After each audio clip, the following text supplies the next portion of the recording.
prayer is our Christian duty. It's an expression of our submission and dependence on God. For that matter, it is arguably the most objective measurement of our dependence on God. What does it take for a good church to last and have a lasting impact on a people? That is what Paul is wrapping up here. And there's 5 lessons we can learn just following the order of the verses.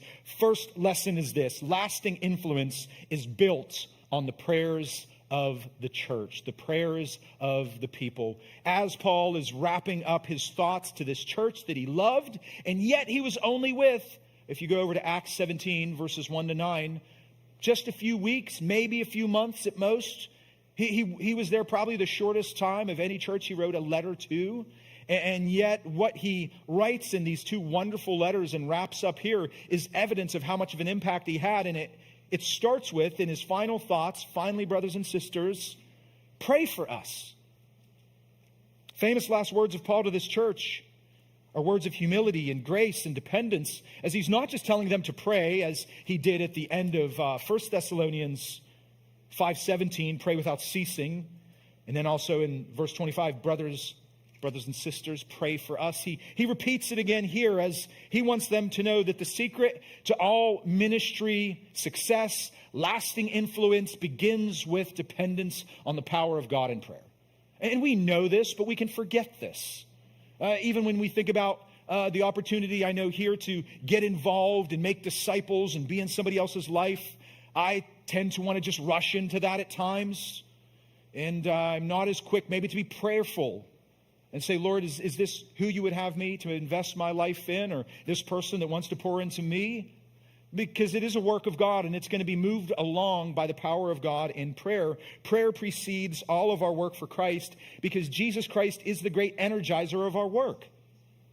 I know you hear a lot about C.H. Spurgeon around here, so much so that the story I told in first service, I'm sure was already heard here, because there's actually a ministry going on in first service called The Furnace. And it was based on a story of some young guys who were wanting to hear Spurgeon preach in person over in England at the Metropolitan Tabernacle. Probably some seminary students. They show up. They're like, let's hear the great Spurgeon, and then let's get out because we want to go to lunch. They didn't probably say that. And afterwards, they meet Spurgeon, and he's like, hey, I got to show you guys something. And they're thinking, yeah, let's see the pulpit or whatever. He goes, no, I want to show you the boiler room. And they're like, peace.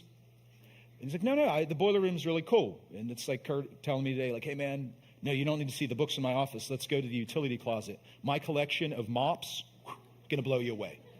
And so Spurgeon gets these guys to go with him down to this boiler room, opens the door, and then there's hundreds of people praying. Probably the amount of people in this room. And he said, the lesson here, guys, the secret to my ministry is not my preaching. It's that my people pray for me.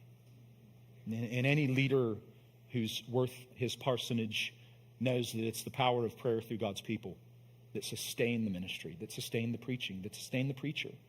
If there's any lesson I've learned in the 5 years I've been back in Hickory Bible Church as the preaching pastor is all the ways I can see evidences of grace in the people, how they care for me as their pastor, how they love me, my 5 kids, my wife.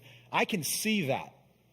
The only evidence of grace or service of God's kindness to me that I can't see is my people's prayers. And yet I, in 5 years, know that they're praying for me. I feel it. I know it because I know my own heart. I tell them often, listen, the time you need to pray for me most is not Saturday. Every pastor probably has a different idea of when he needs prayer. It's not Monday. I don't get the Monday blues. I get Monday off. It's really nice. It's from Saturday at about 1 p.m. till I go to bed, because then I just feel like I could put it in cruise control. Yeah, just get idle, especially football season. Kurt mentioned I like sandwiches. My wife, perfect helpmate for me, makes amazing sandwiches, and they're ready when I get home from church and football goes on and football stays on.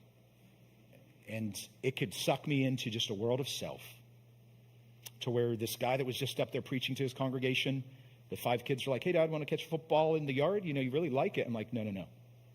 Steelers are on. No offense, none taken.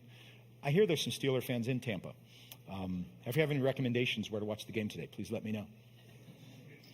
And if that could pair with a really good sandwich, just might be out there. But I just tell my people, pray for me all day Sunday afternoon, because it can really fall apart pretty quickly. I could just go from, man, Lord, I just did my work for you. Poured it all, left it all out on the field. And then just go home and be a complete, idle, lazy, arrogant, prideful, selfish pastor that nobody sees except the people that need to see it the most. My kids. That's how I'm qualified. So all that being said, a pastor here, Paul, Silas, and Timothy, pray for us, is saying, look, before you do anything else, before the ministry carries on another step, keep praying for us. H.B. Charles wrote in a book, It Happens After Prayer, wrote, prayer is our Christian duty. It's an expression of our submission and dependence on God. For that matter, it is arguably the most objective measurement of our dependence on God. That's an amazing statement. Why is that? Well, he goes on to say, the things you pray about are the things you trust God to handle. The things you neglect to pray about are the things you trust you can handle on your own. Have you ever thought about prayer that way? I mean, time to time, I read that. I have that quote in my office because I get back to the office Tuesday and I'm going to rush right back in, pick up where I left off. I need to feed the sheep, lead the sheep, care for the sheep. And sometimes I'm just convicted saying, oh, Adam, so you just can handle this all on your own without prayer, huh? Or you can raise your kids to know the Lord without prayer, huh? And it's absolutely a lie. The things that I neglect to pray about, I'm essentially saying, I think I got this. The things I bring to the Lord and lay out before him in prayer are the things I trust him to handle. And that's Paul's first, last, and lasting lesson to this church. If you're going to have lasting influence, Thessalonica, be people of prayer.